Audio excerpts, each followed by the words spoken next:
Right now, 21 million barrels of oil are squeezed through a 2-mile gap in the ocean. Sink one supertanker here, and your bank account freezes before dinner. What if the world's most dangerous economic weapon isn't a nuclear missile, but a few dozen iron naval mines sitting in a warehouse in Bandar Abbas? This 21-mile stretch of water holds 20% of global liquefied natural gas and a quarter of all traded crude oil. If closing this single corridor guarantees immediate financial ruin for the West, why hasn't Iran actually done it? And what hidden financial mechanism is truly keeping the gate unlocked? To uncover the answer, you first have to understand the geometric nightmare hidden inside the water itself. Look at the map. While the gap between Iran and Oman is 21 miles wide, deep-draft supertankers cannot travel through shallow waters. They are forced into 2 shipping channels, each exactly 2 miles wide, separated by a 2-mile buffer zone. These ultra-deep lanes pass directly inside Iranian territorial waters off Larak and Hormuz Islands. A 300,000-ton very large crude carrier requires over 3 miles to come to a full stop. In this bottleneck, it is sitting duck. How did the entire global energy system end up tethered to this tiny geographical trap? The story begins with a single piece of paper signed in Washington on a winter night in 1980. On January 23, 1980, U.S. President Jimmy Carter stepped up to the podium for his State of the Union address. Here is what the official record shows on page 194 of the presidential document series. This statement became known as the Carter Doctrine. With those 34 words, America turned a foreign 21-mile waterway into a permanent U.S. military obligation.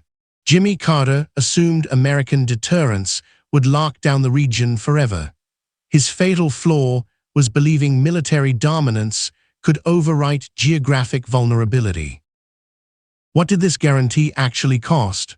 Over the next 4 decades, U.S. taxpayers spent an estimated $8 trillion maintaining naval presence in the Persian Gulf. That is roughly $200 billion per year, just to shield shipping lanes for oil that mostly goes to Europe and Asia. Which nation loses $400 million the minute that 2-mile lane freezes? The answer isn't who you think. If you want to understand how these global choke points dictate your personal living costs, hit subscribe. World Decoded maps these hidden mechanisms every single week. By May 1984, the Iran-Iraq conflict exploded into the tanker war, as naval mines transformed commercial trade lanes into an open-water killing ground. Saddam Hussein began firing French-made exocet missiles at Iranian crude exports from Karg Island. Tehran retaliated by hitting any vessel trading with Arab Gulf ports. Over 500 commercial vessels were struck. Over 400 mariners died. The world's largest supertanker, the Seawise Giant, was crippled by Iranian bombs while loaded with crude. 4 years later, an Iraqi exocet missile ripped through the U.S. frigate USS Stark, killing 37 American sailors and turning the strait into a furnace. Washington responded with Operation Earnest Will, reflagging Kuwaiti tankers with stars and stripes and providing naval escorts. Then, on April 14, 1988, the guided missile frigate USS Samuel B. Roberts struck an Iranian M08 naval mine in international waters. The blast blew a 15-foot hole in the steel hull, breaking the ship's keel. The U.S. military appetite for restraint evaporated instantly. What followed was Operation Praying Mantis, a single 8-hour surface battle that obliterated half of Iran's operational navy. On April 18, 1988, U.S. warships attacked 2 Iranian oil platforms used as command posts, sinking the frigate Sahand and multiple fast attack craft. American military commanders celebrated a decisive tactical victory. But Tehran drew a far more dangerous lesson from the wreckage. Iran realized it could never compete head-to-head against a U.S. carrier strike group. Conventional warships were expensive targets. So they handed defense of the strait from the regular Navy to the Islamic Revolutionary Guard Corps Navy, led by commanders who favored total asymmetry. Instead of billion-dollar frigates, Iran built thousands of small, fast attack boats armed with anti-ship missiles, RPG, and mine-dropping racks. They lined the jagged coast of the Musandam Peninsula with mobile shore-based missile batteries like the Noor and Qaeda, hidden inside limestone caves. They bought dozens of silent, diesel-electric Ghadir-class midget submarines specifically engineered to operate in the shallow coastal shelf of Hormuz. Iran did not need to win a war against the Fifth Fleet. They just had to make transit through the strait impossible for merchant ships. Look at this insurance filing from Lloyds of London Market Association during a spike in regional tension. When war risk surcharges rocket from $5,000 to $180,000 per 7-day voyage, shipping companies stop sending tankers, even if not a single ship is sunk. If the U.S. Fifth Fleet is stationed just miles away in Bahrain, why do commercial oil tankers still get hijacked by commandos in broad daylight? Here is what it actually looks like when that asymmetric threat lands on innocent civilians. Listen to the words of a commercial ship crew member taken hostage during an ERC seizure in 2019. Between 2019 and 2023, Iran seized or attacked over 24 foreign-flagged vessels in the strait using fast-roping commandos and limpet mines. Washington thought they had secured the strait through sheer firepower, but Iran realized they didn't need to sink the U.S. Navy, they just needed to make the water too expensive to insure. Which brings us directly back to the ultimate question. If Tehran holds this total leverage, why have they never pulled the trigger to permanently close the gap? The mainstream narrative says Iran holds off because they fear U.S. military retaliation, but energy tracking data reveals a completely different reality. Look at official oil customs filings from 2023. Western economic sanctions strictly prohibit anyone from buying Iranian crude.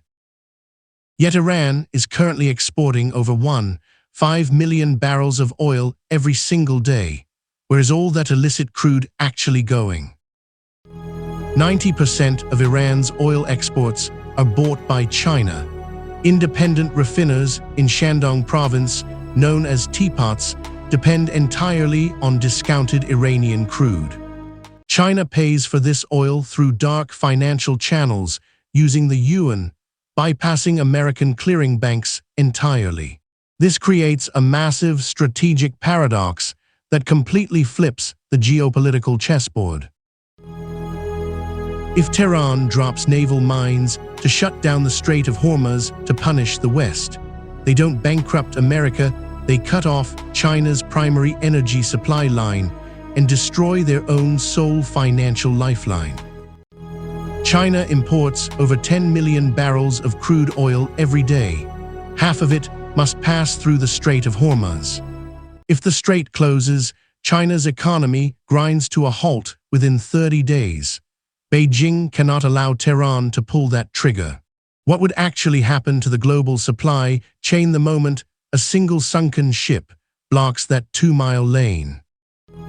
Oil prices instantly surge past $250 a barrel, gas prices quadrupling worldwide, global air transit freezes, fertilizer production collapses.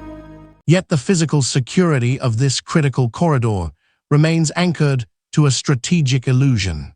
When insurance premiums spike 1,000% overnight, who actually collects the profits while gas pumps lock up across Europe and America?